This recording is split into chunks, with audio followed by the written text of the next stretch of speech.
Kırım, millet, vatan. Vatanıma doyamadım. Bu yaşıma kadar yaşayacağımı hiç tahmin etmiyordum. Çünkü Sovyetleri rejime karşı koyanlar çok yaşamıyordu. Kırım Tatar Bayrak Günü'nde Ukrayna'nın başkenti Kiev'de etkinlikler yapıldı.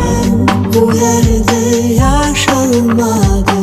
En önemli mesaj bu Kırım bu Ukrayna'dır. 6 yıl Kırım'da olmadım. Eğer gelsem hapishaneye düşürsün. Ömrümün 15 yılı bu hapislerde, sürgünlüklerde geçti. Putin Kırım'a gelecekti ve bize Tayyip Erdoğan çağırdı. Milli Bayrak Günü hayırlı olsun. Kırım Tatarlarının lideri Ukrayna Milletvekili Mustafa Abdülcemil Kırımoğlu ile birlikteyim. Ukrayna'nın başkenti Kiev'deki ofisine geldim. Şimdi gelin Kırım Tatarlarının hikayesini ondan dinleyelim. 1943'te doğan Mustafa Abdülcemil Kırımoğlu, Stalin döneminde 1944'te ailesiyle birlikte Özbekistan'a sürgün edildi. 1961'de arkadaşlarıyla Kırım Tatar Milli Gençlik Teşkilatı'nı kurdu. 1991'de Kırım Tatar Milli Meclisi Başkanlığı'na seçildi. 2014'te Rusya'nın Kırım'ı almasıyla Yarımada'ya girmesi yasaklandı. Türkçe biliyor musun sen? Türkçe. Tatarca biliyorsun. Adın ne? Bigu. Ne yapacaksın bugün? Ne yapacağım bugün? Kırım Tatarlarının kökenin nereden geliyor? Kırım Yarımadası'na 1223 yılında Moğollar, Kırım Tatar Moğollar girdiler. Cenevizler vardı, o Alman kabileleri, Gotlar. Bunlar yavaş yavaş Kırım Tatar oldular. Bizim dilimize geçtiler, İslam diline kabul ettiler. Türkiye 1475 yılında girdiği zaman Türkiye'nin daha çok ilişkiler oldu. 1783'te Ruslar Kırım Yarımadası'nı işgal ettiler.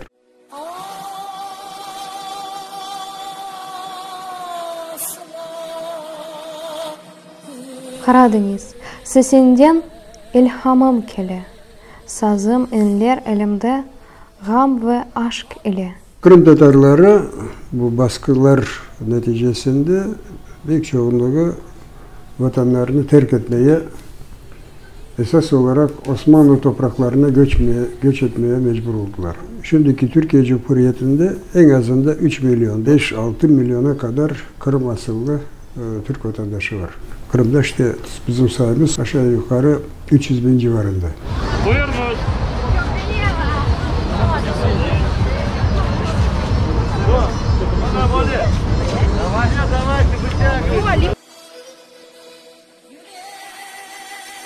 Anne babanızdan dinlediğiniz hikayeler var mı? Göç ettik, sürgün olduk, geri dönmek istiyoruz. Bununla ilk defa ne zaman karşılaştınız çocukluğunuzda?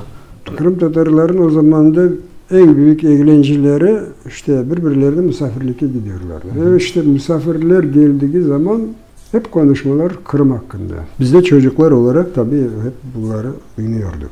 Annem bir sakıncası vardı. Bunlar konuştukları zaman annem daima babam tutuyordu ya. Ne yapıyorsun, çocuklar var. Onun için ben sanki uyumuş gibiydim böyle ama dinliyordum.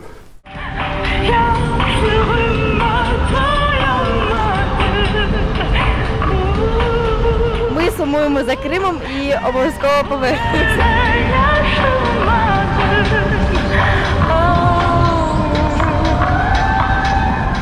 Siz Kırım Tatar davasıyla ne zaman karşılaştınız? 1961 yılında böyle gizli genç teşkilatı kurmuştuk. Kırım Tatar Gençler Teşkilatı diyen adam. Bizim liderlerimizi yakaladılar. O zamandan beri daima KGB'nin nezaretindeydim. Sovyet ordusuna çağırdılar. Ben de reddettim. Bana 1,5 yıl hapis verdiler. 7 mahkemem oldu. Hep anti-Sovyet propaganda, anti-Sovyet hareket. Ömrümün 15 yılı bu hapislerde, sürgünlüklerde geçti.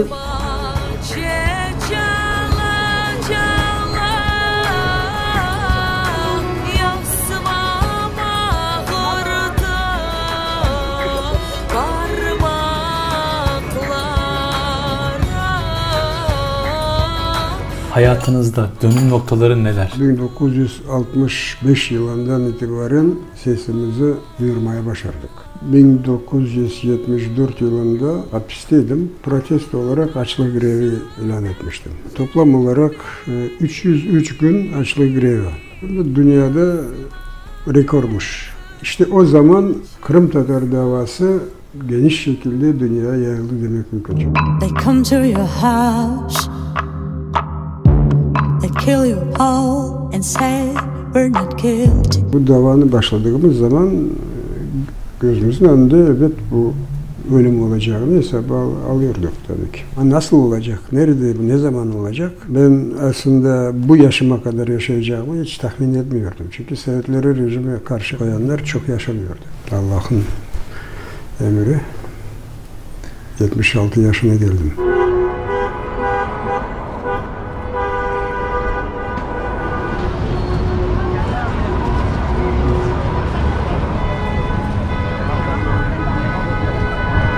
Kırım Tatarları olarak nihai hedefiniz ne? Bağımsız bir devlet kurma hedefiniz var mı? Yoksa özgür bir şekilde Ukrayna çatısı altında yaşamak mı istiyorsunuz? Bazı tarihi sebeplerden dolayı biz öz vatanımızda azınlık olduk. Başka yerlerden Kırım Tatarları gelseler bile en çok biz nüfus oranımız %20'den fazla olmayacak. Böyle durumda bağımsız bir devlet kurmak mümkün değil. Onun için bizim sloganımız, talebimiz orada Milli Muhtar Cumhuriyet. Muhtar yani Ukrayna'ya bağlı bir cumhuriyet kurmamız. Bunun projesi de var. Çok yıllardan beri bunu parlamentoda geçirmeye çalışıyoruz. Kırım'ın işgalinden sonra Kırım Tatarların değerlerini Ukrayna'da anlamaya başladılar. Poroshenko zamanında 2015 yılında böyle bir açıklama yapmıştı. Poroshenko dedi ki biz bir devletiz ama iki bayrağımız var. Kırım! Ukrayna! Millet! Vatan! Bayrak!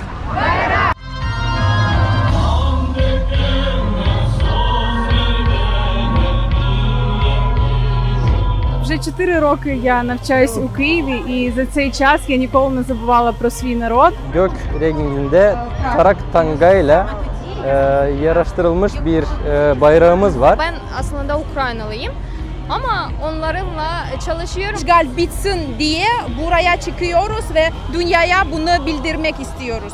26 Şubat'ta, 26 gecesi 27'sinde Rus askerleri girdiler. 45 dakika civarında Putin'le görüştük. Ben ona dedim ki bizim Cumhurbaşkanımızın bir masaya oturup bu meseleleri konuşması. Ama bu masaya oturmak için ve konuşmalar neticeli olması için yine de askerlerinizi bizim toprağımızdan çıkarınız. Biliyorum dedi, Türkiye'de çok Kırım Tatarları var. Siz Rusya'da olduğunuzca dedi, Rusya ve Türkiye arasında iyi bir köprü olacaksınız. Biz Türkiye ile çok yakınız. Ben Türkiye'de okudum. Çocuk da kendisi gidiyoruz ara sıra. Orada akrabalarımız var. Aslında çok o tatlı şeyler söyledi. Sizi bütün dünya biliyor, siz öyle halkın liderisiniz. Ama birkaç aydan sonra pis kelimeler başladı söylemeye. Bunlar parazit dedi.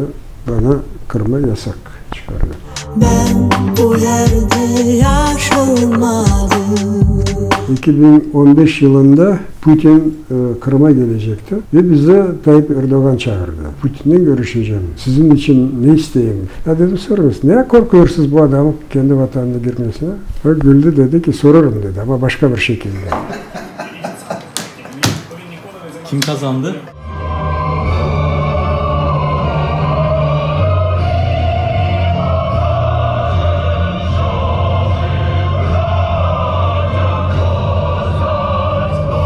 Tatarları davasında size en yakın hissettiğiniz lider kim oldu?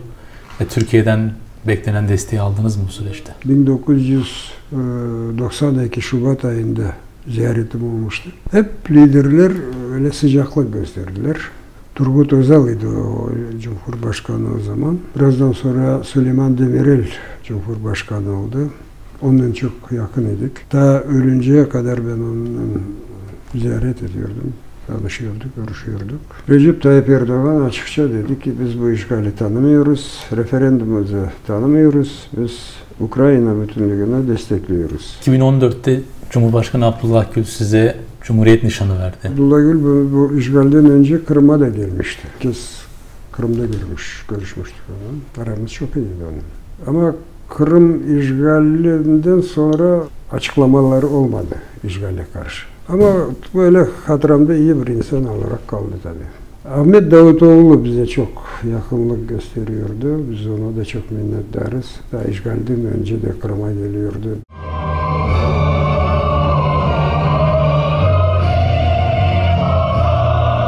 Sizin örnek aldığınız liderler var mı? Ben Gandhi'den çok böyle o tesir etti. Ama benim için en büyük böyle insan bizim vatandaşımız İsmail Gasparov oldu. Atatürk büyük insan tabii.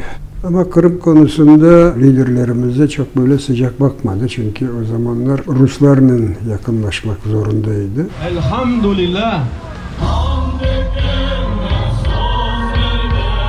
Türkiye Türkçesini nerede öğrendiniz? Hapiste olarak da çok kitap okuyordum. Rus hapishanelerinde Türkiye'den bir şey gelmiyordu ama Bulgaristan'da yayınlanan eserleri okuyordum. Sadece işte Türk dili geliştirmek için. Mesela Nazım Hikmet'in 8 ciltlik kitap. Ben o adamı çok sevmiyorum ama Türk dilini öğrenmek için şiirlerini de okuyordum.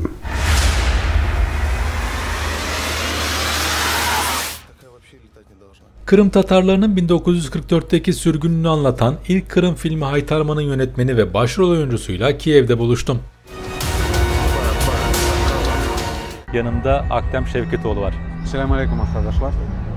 Memnun oldum. Kırım'da bu savaş başlanganda men anda oldum.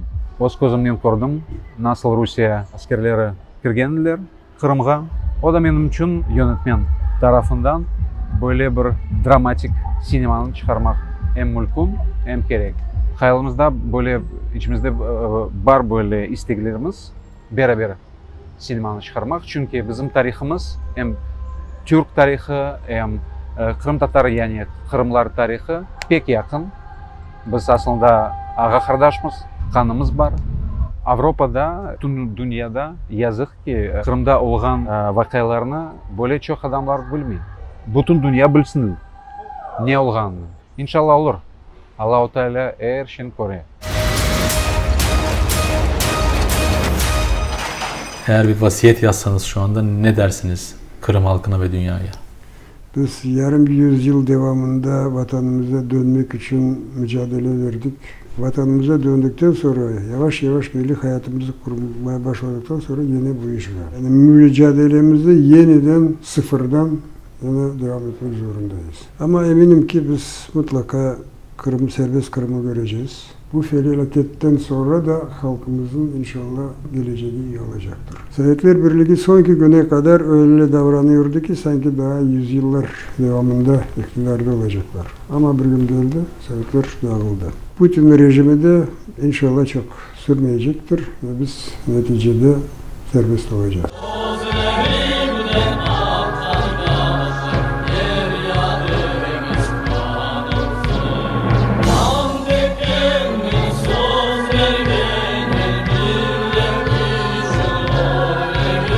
Nice gemilerinin sen mekanı oldun, nice denizcilerinin kefeni oldun, yüce dağlar başına dumanlarını, Karadeniz yalına men kaytım keni.